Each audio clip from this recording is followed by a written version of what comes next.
जदि आपणमानकर गुप्तांग बा लिंग बिल्कुल छुटिया अच्छी छुटिया पिला मानकर परि हो जाइछि ताहले आपण माने चिंता करंतु नाही। आपणक मोबाइल स्क्रीन रे गोटे तेल देखा जाउछि, एही तेल को आपण माने व्यवहार करंतु।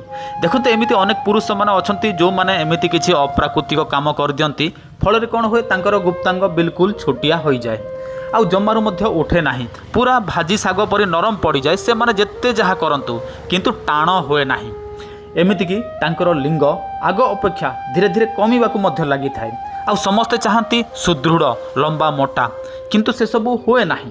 किंतु आपण माने एही तेल जदि 3 मास पर्यंत कंटिन्यू मालिश करिवे ताहले आपणकर गुप्तांग लंबा मोटा एवं शक्त हबो, एटा हमर ग्यारंटी। किंतु आपण मानको एहा 3 मास पर्यंत व्यवहार करबाकू पड़िबो। एमिति नै जे आपण माने दिने 2 दिन व्यवहार कर देबे आ आपणकर लंबा मोटा हे जिवो, सेमिति होय नाही। आपण मानको 3 मास रो कंप्लीट कोर्स करबाकू पड़ी थाए, तबे ही आपण मानकर लंबा मोटा हबो। आ थरे लंबा मोटा हे गला मात्रके आ चिंता करिवार कोनोसी आवश्यक नै। लाइफ टाइम पई आपण मानकर लंबा मोटा हेकी रहिबो। किंतु आपण माने कोन करिवे, एही तेलटी कौनसी मार्केट रे अवेलेबल नाही, कहीं ना एटा आमे निजे प्रस्तुत करि थाउ प्राकृतिक भाव रे। तेणु आपण माने यह केवल मात्र आम पाखरे ही पाइबे। जदि आपण मानकर लिंग छोट अच्छी लंबा मोटा करिया पई चाहंती, बिल्कुल निस्तेज अच्छी भाजी साग परि हेछि, आमको कॉल करंतु, आमे आपण मानकू पोस्टल रे पठै देबु।